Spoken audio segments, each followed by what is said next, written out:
adda bilisummaa Oromoo jaal Dhugaasaa Bakakkoo, kabajamtoota miseensota koree hojii raawwachiiftuu adda bilisummaa Oromoo, kabajamtoota miseensota gumii sabaa adda bilisummaa Oromoo, kabajamtoota hogganootaa fi qondaalota waraana bilisummaa Oromoo kanneen sadarkaa adda addaa irratti argamtan, kabajamtoota keessummoota keenya kanneen bakka garaagaraatii amajjii tokko guyyaa WBO nu faana kabajachuuf argamtan, kabajamaa gooticha waraana bilisummaa Oromoo, kabajamtoota keessummoota keenya waamicha keenya kabajanii guyyaa WBO amajjii tokko nu waliin kabajuuf as giddugala mooraa leenjii adda bilisummaa Oromoo argamtan hunda dura baga nagaan dhuftan, baga nagaan geenye, baga gammaddan, baga gammanne waliin jenna.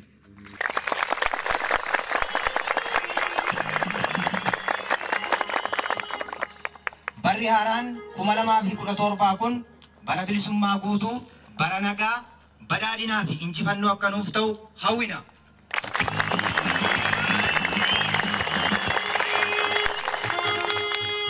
Ammas irra deebinee baga gammanne waliin jenna. Nuti WBO'n akeekaa fi kaayyoo ABO qabannee dhaaba keenya ABO wajjin adeemsii fi tarkaanfiin keenya kan durii caalaa fuulduratti ololtuu fi bololtuuf bakka hin kenninu. Hojiin irraa aanna injifannoo uummata Oromoof.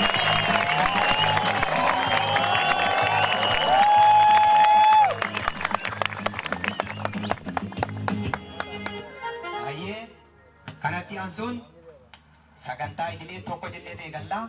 Hundumaa kan dursu yaadannoo gootota ilmaan Oromoo bilisummaa Oromoof Oromiyaaf jecha wareegamaniitu dursa waan ta'eef isa immoo kan nuuf raawwachiisan miseensa koree hojii raawwachiiftuu adda bilisummaa Oromoo kan ta'an jaal Abdii Raggaasaati.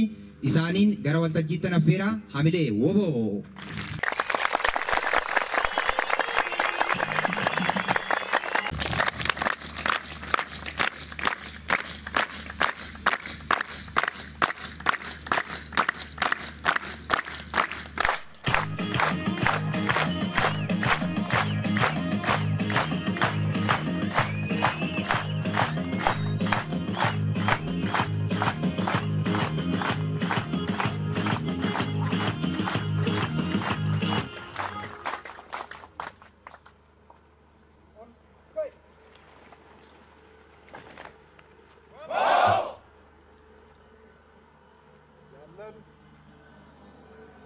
bilisummaa Oromoo fi walabummaa Oromiyaaf jecha wareegamaniif daqiiqaa tokko haa yaadan.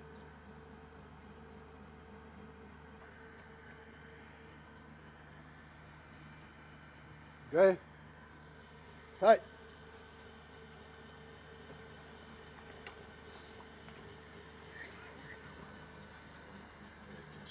Kabajame Ittaanaa ABO bilisummaa Oromoo Dhugaasaa Bakakkoo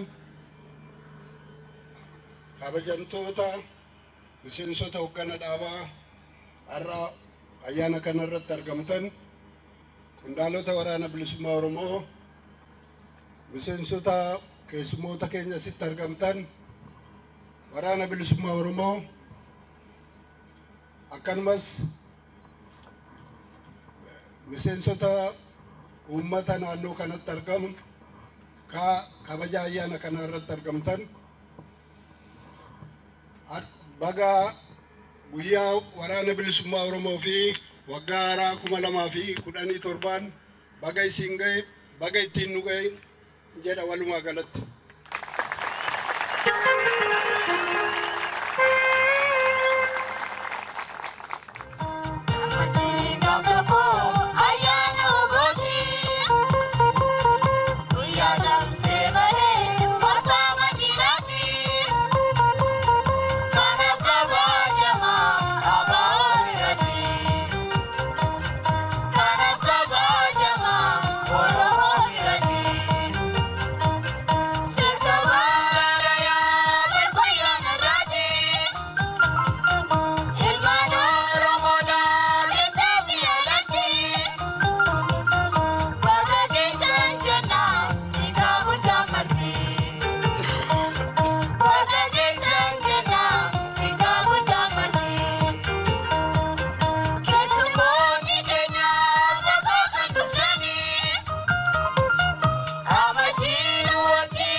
Fayyataa jaalladhu.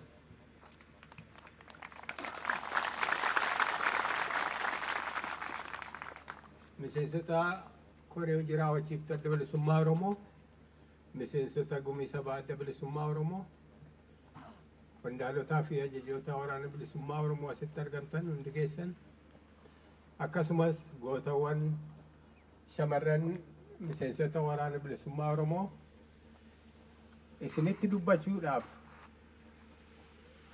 ayyaana gaariidhaaf bareedaa kanarratti argamuudhaan isinii wajjin irraa hirmaatuun gammachuu guddaadha. Carraa kan argachuutti guddaan gammadaa. Galatooma.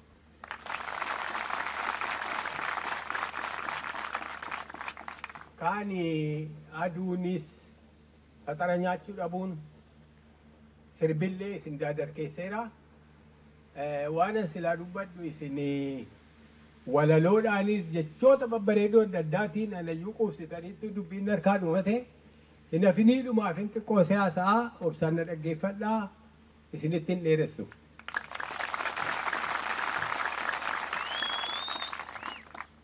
Akkuma hundi keessan irra deddeebitanii nu ibsitan guyyaa har'aa ayyaana lama wal faana ayyaaneffannaa guyyaa waboo ayyaana bara haaraa. Hunda duraa maqaa dhaaba keenya adda bilisummaa Oromoo fi hoggana isaatiin baga nagaadhaan bara haaraa geenyee guyyaa waboo kanas geenyeen isiniin jedha.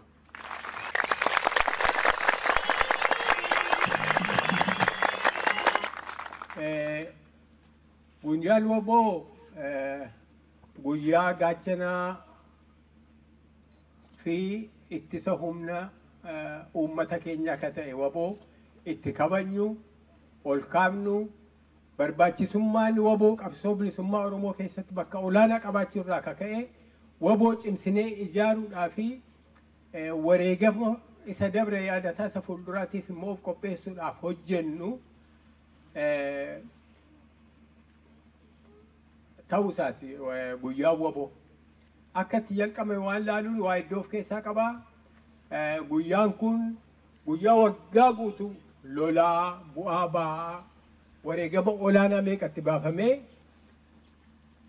dhuma amajjii kanatti dhuma waggaa isa dabree yookaan immoo isa haaraa seenutti waboon cibirroota isaarraa bakka buufatee dorgommiilee ispoortii garaagaraa kan akka aggaammii,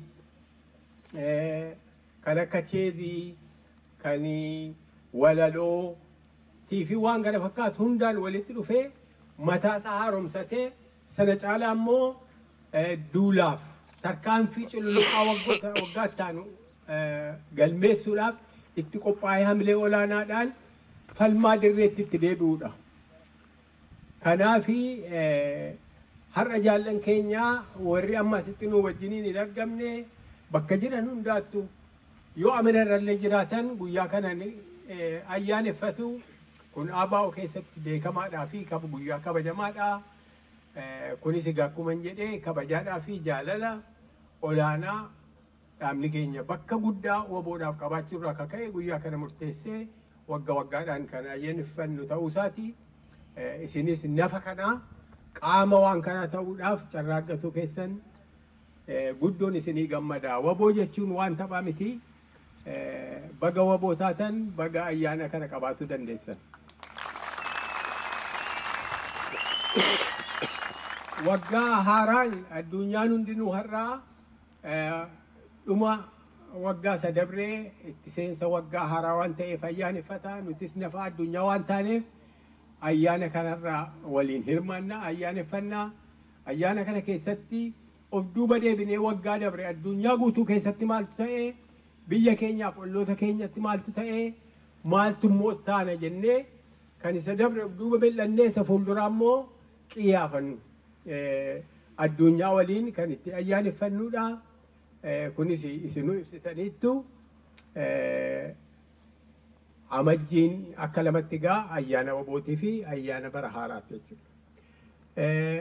Yeroo lachuuyyuu ayyaaneffannu waan darbe ilaaluudhaafi tokko waan adda addaa hawwisoon, dhaadannoon, sirbii, gammachuun dorgommiin keessaa jiraatu malee akeekni guddaan isa dabre of duuba deebinee mil'annee isa fuulduraa immoo qiyyafachuudhaaf. Bakka jirrutti dhaabni keenya sadarkaa WBO'tti, sadarkaa jaarmaatti, sadarkaa hundattuu kanuma godhaa jechuudha. Bara darbe maal fakkaata jennee yoo of gaafanne, barri darbe akkuma baroota biroo Oromoodhaaf keessattuu miseensota adda bilisummaa Oromoo keessattuu immoo WBO'dhaaf dardaroota ilmaan Oromootiif fi shamarraniif uummata keenyaaf dabree bara hadhooftuu qabsoo bara wareegi olaanaan itti baafame kadiinni keenya utuu danda'e hamlee uummata keenyaa cabsuudhaaf tarkaanfii suukanneessaa nama jiilchu fudhatuudhaan itti yaadatamu akkasumas yeroo uummanni keenya yoomillee caalaa dammaqee kuma jaallanna dura dubbatan jedhanitti tokko ta'ee goleelee Oromiyaa hunda harka wal qabatee maanguddoon keenyas, daa'imni keenyas, haawwan keenyas, shamarran keenyas, dardarriis ilmaan Oromoo bakka hundaa'u walittis diina keenyattis addunyaattis ajaa'iba agarsiisuun itti danda'ame wareegi hadhaawaan suukanneessaan sun abadan tasuma obbooda nu deebisuu kan hin dandeenye bara ajaa'ibaa seenaa Oromoo keessatti bara olaanaadhaaf injifannoo guddaadha jechuudha. Diinni keenya uummata keenya ni ajjeese, ni madeesse, dhiiga isaa dhangalaase, hidhaatti guure, biyyaa godaansise. Kun gochaa diinummaa isa olaanaa hijaa guddaa gadoo nutti bulchuudha. Kanaaf uummanni keenya hin jilbeenfanne ka biyya keessa jiru qeerroo ilmaan isaa warra ka'anii wajjiniin haatis abbaanis obbolaanis hundinuu waliin dhaabbatameeti falmaarraa qooda fudhatee uummanni keenya ka biyya alaa jiru waan danda'u hundaan horiidhaan hiriiraan karaa dippiloomaasiitiin gara adda addaatti iyyachuudhaan qalbii isaa gara biyyaatti deebisee bara warraaqsa olaanaa irra turame jechuudha. Baay'ee nama gammachiisa. Kana malee ilmaan Oromoo akkuma sila Dooktar jedhanitti waan abbootii isaaniirraa, haadhotii isaaniirraa, obbolaa isaaniirra ga'u dadhabatuudhaan falmaa olaanaa geggeessanii qeerroon uummata Oromootti kabajaa guddaa kan horanii fi wareegama olaanaas bifa garaagaraatiin kan baasanidha. Wanti nama gammachiisu karaa nagaatiin yaalii guddaa godhanii yaaliin sun hiiqu yeroo dhabamutti tarkaanfii torban tokko hin caalle keessatti tarkaanfiis akka biraas ni beenna jedhanii dargaggoonni keenya ka fudhatan baay'ee waan garaa nama qabbaneessu. Qabeenya diinaa lukkeelee isaaniif hojjetu barbadeessuudhaan gubuudhaan nu qofa miti ka gubatu ka du'u isinillee du'uu dhabamuu ni dandeessu yoo barbaadan kanaa ol isinii qabna jechuutti agarsiisee qeerroon.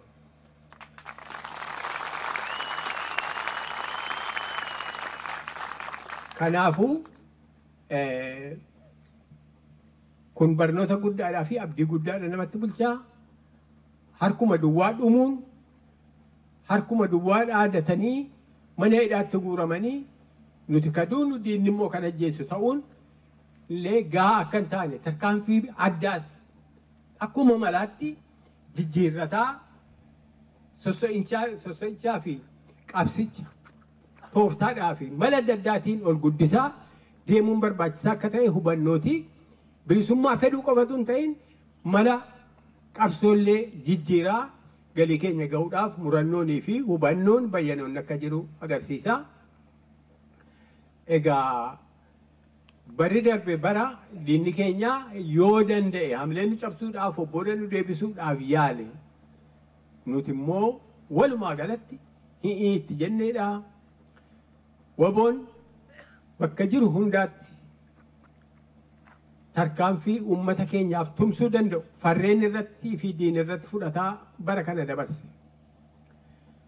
Barattaanu kanallee haala fakkaataadhaan sosso'iinsaa uummata keenyaatii fi ka qeerrootiifis gargaarsaa fi qooda guddaa kennuudhaaf qophii ta'eetu jira. Barumarraa baraanitu wayyaa jira qabsoon keenyaaf tooftaan keenyas baran ammoo gaa kan caalu akka ta'u abdii guddaadhatu walirraa ofirraa uummata keenyarraa qabna jechuudha.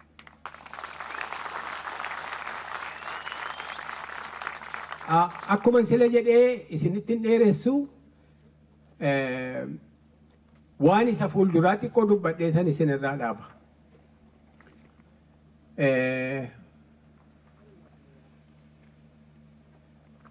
Waboodhaa fi qeerroodhaan hin eegala. Qeerroo biyya keessa jedhaniin kanan jedhu dardaraa fi ijoollee jirtan kanatu akkan kana jedhu na yaadachiise. Kunis maali? Waboon har'aas ta'aa jiran kun yaa qeerroo biyya keessaa qeerroo kaleessaati. Didaniiti harka diinaatti dhumnu hidhaas hin taanu jedhanii qabsoo erga hanga danda'amu godhanii booda deemnee qawwee hidhannee dhumnee diinalla boomnaa qurxummiidhaan nyaatamnee hin dhumnu lafa goggodduu saaraa keessatti cirracha keessatti awwaalamnu diina keenya gombisneetti duunaa jedhanii waboo barbaadanii dhufanii makaman. Guddaan dardara asitti mul'atanii kun kan dhiyoo eebbifamanidha. Yeroo baatii ja'a yookaan sadiin caalle kan isaan Oromiyaa goleelee adda addaatti dhufanii asitti argamanii leenjota fudhatanii waboo ta'an. Qeerroo biyya keessaatiin ka jennu hojiin itti jirtan olaanaadha. Baay'ee gaariidha, fayyaa ta'a. Yeroo jabaattetti garuu diina duraa miliquuf soso'uun yeroo barbaachisutti waboon laayyoodhumatti akka itti naqamne yookaan kan arganne beekamaadha. Ulfaataadha. Garuu waanuma danda'amaati malee waan hin danda'amne miti. Ulfinni isaa hanga qurxummiidhaan nyaatamuu duruunfatanii biyya hin beekneef galaana hin beeknetti dhaqanii dhumuu cirracha biyya ormaa keessatti dhumuurra hin ulfaatu. Kunoo ragaadha jaallan ilmaan Oromoo asitti dhufanii wabootti makamanii jiraatu. Fuula kana qofaanii miti, fuula biraa hundaanis akkasuma. Qeerroo qofatu hin ta'in hayyoonni keenya warri qeerroo sana ijaaraniif kakaasan hundinuu diina jalatti hojjechuu yeroo dadhaban wabootti makamaa jiru fuula hundaan.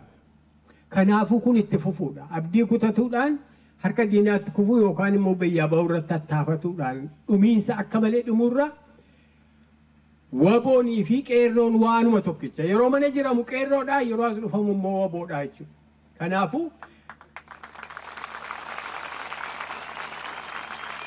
Kanaafuu qeerroorraa wabootti guddatuudha. Qeerroorraa karaa feetan barbaaddatanii ammatti kana jechuu baannee akka isa kaanii hin ulfaatu. Ni danda'ama wabootti makama.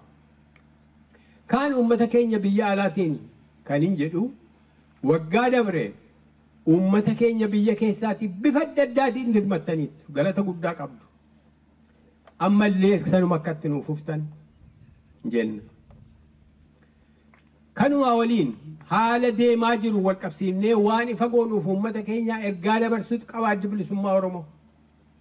Yeroo ammaatti warri kalloo hoolaa uffatanii garuu jeedalloo ta'an diinaaf ergamtoota ta'uun isaanii ka shakkamu akeeka addaatiif hin beekamne kan of duubaa qaban maal jedhan seete laga marqaa jennaanii hunduu boojjitoo guuree yaa'ee jedhan.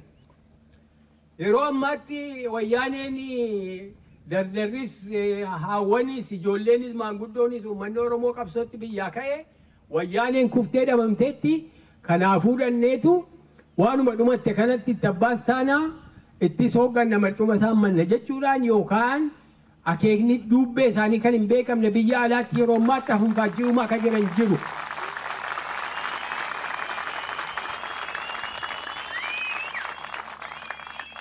Qabsoon qoosaa miti.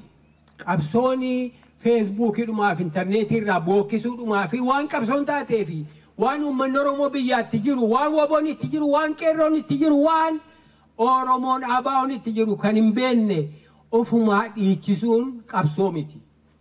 Dhaaba qeerroodhaa fi waraana bilisummaa Oromoo uummata Oromoo mana jiru falmaa suduudaatti jiru xiqqeessaa bira dhaabbatu dhabaa qabsoon godhamuu danda'ama jedhamee dubbatamu ka jiru natti hin fakkaatu. Tasuma humna kanaa wajjin dhaabbanneeti diina moona. Nuti addi bilisummaa Oromoo waan biraatti hin jiru. Wareegamatti jira. Qabsoo dhugaatti jira. Qabsoo kana irratti wanti barbaadu diina biyya keenya irraa buqqifnee kaafnee bilisummaa uummata keenya gonfachiisuudha. Kana irratti abbaa fedhe kan nu wajjiniin dhaabbatu gammachuudhaan simannee harka wal qabannee gurmuu tokko taanee diina keenya irratti qabsoo goona. Nama tokko ABO'n kan uummata Oromoo hundaa akka ta'e beekamaadha. ABO'n eenyuun illee qabsoo kanarraa achiin dhiibu. Garuu ABO'n homaa hin godhu. Yoo balleessineef shira qabsoo Oromoo irratti illee hojjenne ittis nun gaafatu. Seenaanis itti nun gaafatu jedhanii warri burraaqanii lafa qabaan isaan dadhabu.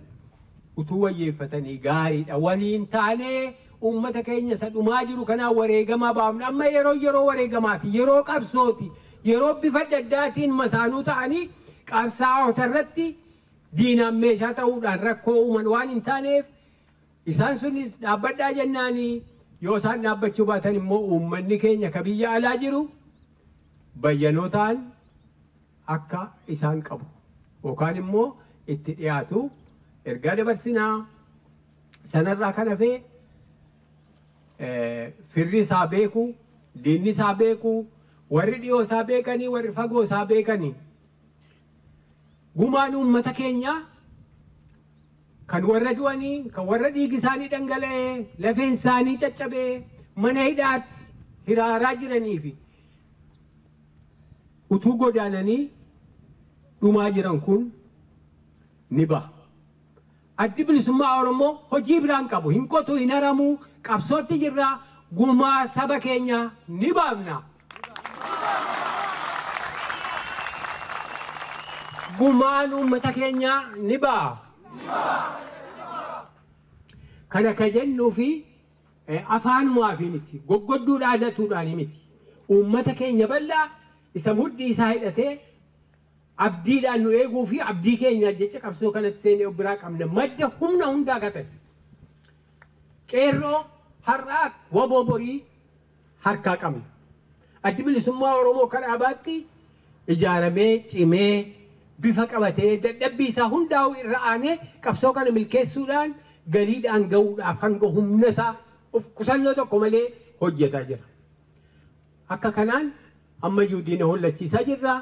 Daran akka irra aannu yoo dhimmuma yeroo ta'e malee shakkiin tokko hin jiru. Kanaafuu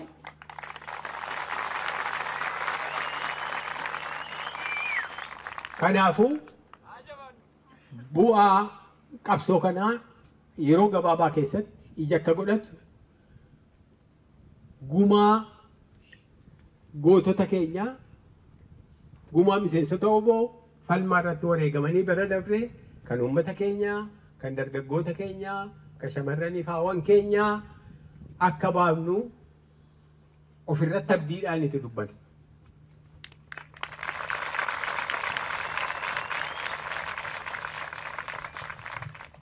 ABO'n haa waaru. Uummanni Oromoo ni injifata. Addi bilisummaa Oromoo haa jiraatu. ABO'n haa jiraatu. Rakkoo fedheef hin jilbeenfannu. Qabsoon itti fufa. Injifannoon ni dhufa. Baay'ee galatooma gafayyaa ta'a. Asham yaa WBO. Asham yaa WBO yaa wabiyyeti yaa WBO.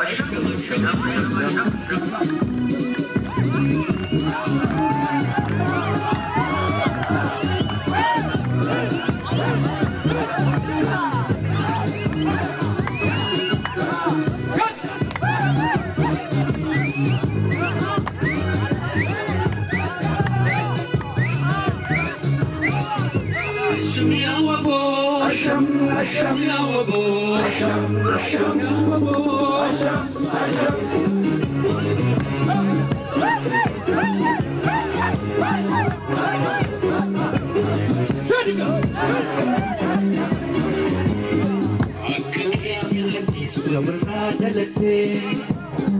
Hada